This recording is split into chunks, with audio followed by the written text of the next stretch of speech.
আসসালামু আলাইকুম। আমি মোহাম্মদ মেহেদি হাসান হিমেল। আমি আপনাদের সাথে আছি পাবনা অনলাইন স্কুলের পক্ষ থেকে। আমরা পাবনা অনলাইন স্কুলের কার্যক্রম প্রায় ১ থেকে ১.৫ বছর পুরোপুরি বন্ধ আছে। বিষয়টা আমাদের কাছে বন্ধ আমরা ইচ্ছা করেই করেছিলাম। কারণ আমরা আমাদের কার্যক্রমটা শুরু করি ২০২০ সালে কোভিড-19 চলাকালীন সময়ে। সেই সময় আসলে পুরো পৃথিবী থমকে দাঁড়িয়েছিল।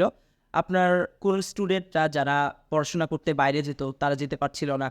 কোনো স্টুডেন্ট যার স্কুল, সে কলেজ সেখানে যেতে পারছিল না।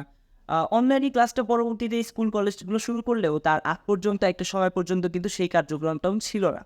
তো সেই জায়গায় দাঁড়িয়ে আমরাও তখন একটা ফ্রি টাইমের মধ্য দিয়ে যাচ্ছিলাম।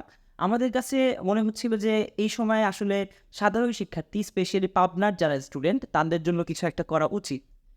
তখন আমরা আসলে এই ধরনের একটা উদ্যোগ নেই। তখন আমাদের অনেক ভালো, ভালো টিচাররা আপনাদেরকে ক্লাস নিয়েছিল কোনো বিষয়ের উপরে।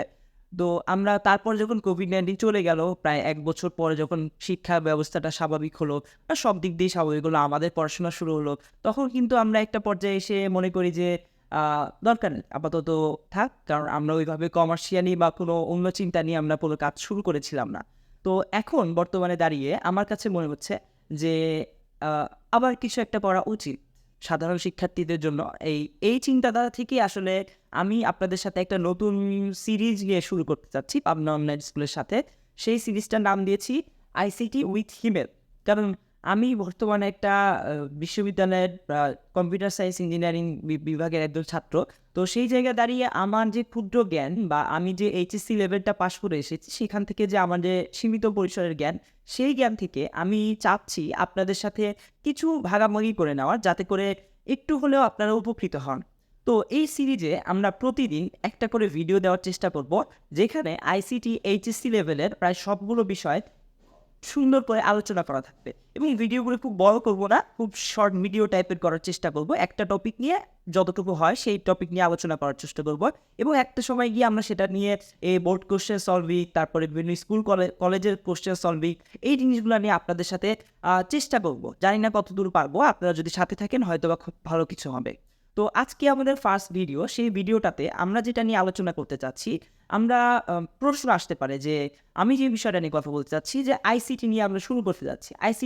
আইসিটি বলতে কী বোঝায় সেটা তো আমরা মোটামুটি সবাই জানি, যে ইনফরমেশন অ্যান্ড কমিউনিকেশন টেকনোলজি বা তথ্য ও যোগাযোগ প্রযুক্তি। তো এইখানে দাঁড়িয়ে আপনার কাছে মনে হতে পারে আমাদের দেশে প্রায় ৩ ধরনের শিক্ষার্থী রয়েছে। এইচএসসি লেভেলের সায়েন্স বা বিজ্ঞান, মানবিক বা হিউম্যানিটি, এবং ব্যবসায় শিক্ষা বা বিজনেস স্টাডিজ বা কমার্সের স্টুডেন্ট যাদেরকে আমরা বলি। এখন আইসিটি বা কম্পিউটার সায়েন্স রিলেটেড জিনিসপত্র বা টেকনোলজিক্যাল জিনিসপত্রগুলো, in common sense we think that আমাদের জন্য, যারা বিজনেস স্টাডি স্টুডেন্ট বা মানবিকের যারা স্টুডেন্ট, তাদের জন্য খুব বেশি ম্যান্ডেটরি নয়। তারপরেও কেন আমাদেরকে এই বিষয়টাকে একদম আবশ্যক বিষয় হিসেবে আমাদের পাঠ্যক্রমে অন্তর্ভুক্ত করা হয়েছে?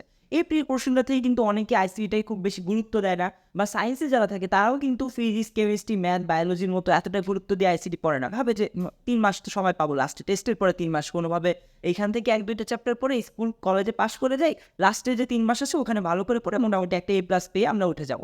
কিন্তু আপনার কি কখনো মনে হয়েছে বা চিন্তা করে দেখেছেন যে কেন আমি আইসিটিটা পড়ছি? আমার আইসিটিটা কেন অত্যাবশ্যক হিসেবে দেওয়া হলো? আপনি চিন্তা করে দেখেন। আমরা যে আজকে আইসিটিটা পড়ছি বা আমরা যে যতটুকু বিষয়গুলো জানছি, সেগুলো কিন্তু খুব বেশি আপডেটেড কোনো মডিউলের না। আপনি কিন্তু খুব বেশি টপ নচ জিনিসপত্র শিখছেন না। আপনাকে জাস্ট বেসিক জিনিসপত্র শেখানো হচ্ছে। কেন? এই প্রশ্নটার উত্তরটা জানতে পারলে আপনি হচ্ছে আইসিটি পড়াটা আরও বেশি উপভোগ্য মনে হতে পারে। আপনি একজন মানবিক বা হিউম্যানিটি স্টুডেন্ট, আপনি একজন বিজনেস স্টুডেন্ট। আপনি চিন্তা করেন, আপনি অ্যাজ এ বিজনেস স্টুডেন্ট আপনার কোন জায়গায় যাওয়ার স্বপ্ন, বা আপনি পড়াশোনা করছেন, আপনার ড্রিম জব কোনটা বা ড্রিম প্রফেশন কোনটা? হতে পারে আপনি একটা কর্পোরেট সেক্টরে যেতে চান, হতে পারে আপনি একটা ব্যাংক সেক্টরে যেতে চান, হতে পারে আপনি একটা বড় মাল্টিন্যাশনাল কোম্পানিতে যেতে চান। আপনি চিন্তা করে দেখেন, এই কোম্পানিগুলো কি শুধুমাত্র কাগজে কলমে পরিচালিত হয়? না।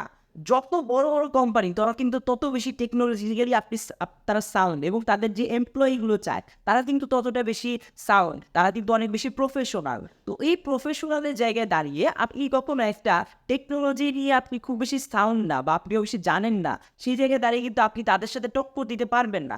আপনি চিন্তা করে দেখুন, আপনি একটু হিউম্যানিটি স্টুডেন্ট, আপনার স্বপ্ন কি? আপনি হয়তো বা সিভিল সার্ভিসে যেতে চান, কিংবা আপনি যদি চিন্তা করেন যে আপনি বড় কোনো জায়গায় যেতে চান, সেখানে কিন্তু চিন্তা করেন আজকে আমাদের দেশের সিভিল সার্ভিসগুলোতে কি পুরোপুরি টেকনোলজিক্যাল যে মানে একটা রেগুলেশন হওয়ার চেষ্টা করছে।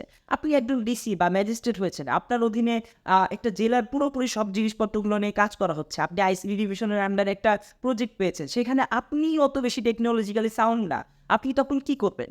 তাই আমার মনে হয় এই জায়গা টেকনোলজিক্যালি যে বিষয়গুলো নিয়ে আপনার জানার যে আগ্রহটা, আমি বলবো না যে এই আইসিটি পড়ে আপনি একদম প্রফেশনাল হয়ে যাবেন, অনেক বেশি কিছু জেনে যাবেন, কিন্তু আপনার যে জানার আগ্রহটা সেটা কিন্তু আমরা এই জায়গা থেকে একটা সৃষ্টি করতে পারি। এরপরে যারা আসে যেটা হচ্ছে, আর আপনি যদি ইয়ের কথা চিন্তা করেন, সায়েন্স ব্যাকগ্রাউন্ডের স্টুডেন্টের কথা চিন্তা করেন, সেক্ষেত্রে কিন্তু আপনি চিন্তা করেন আপনার জীবনে হয়তো বা আপনি স্বপ্ন দেখছেন যে আপনি বড় বাংলাদেশ থেকে একজন বড় একটা টেক জায়ান্ট কোম্পানিতে যাবেন। সাপোজ আপনি গুগলে যেতে চান, আপনি মাইক্রোসফটে যেতে চান, আপনি ফেসবুকের মতো মেটাতে যেতে চান। সেই জায়গাগুলো দাঁড়িয়ে আপনার জন্য কিন্তু একটা বড় ইন্সপাইরেশনের জায়গায় এই আইসিটি বইটা বা আইসিটি সাবজেক্টটা। আপনি যদি শুধুমাত্র পরীক্ষায় পাশ করার জন্য না পড়ে একটু সুন্দর করে প্রোগ্রামিং ল্যাঙ্গুয়েজগুলোর দিকে চিন্তা করেন, আপনি HTML কোডিংয়ের কথা চিন্তা করেন, আপনি নাম্বার সিস্টেমের কথা, বাইনারি নিয়ে চিন্তা করেন, হেক্সাডেসিমাল অক্টাল নিয়ে চিন্তা করেন, আপনি টেকনোলজির যে নতুন নতুন বিষয়গুলো সেগুলো নিয়ে চিন্তা করেন, আমার জন্য মনে হয় আপনার জাস্ট আইসিটিটা এটাই একটা বড় সুযোগ। আপনি এখান থেকে অনেক বেশি কিছু শিখে নিতে পারবেন। তো এইটাই আমার বলার উদ্দেশ্য যে why ICT in HSC level, why ICT is the mandatory subject, why এই জিনিসগুলো নিয়ে যখন চিন্তা করবেন, আমার মনে হয় আইসিটিটা আপনার কাছে অনেক বেশি উপভোগ্য হবে। ধন্যবাদ সবাই।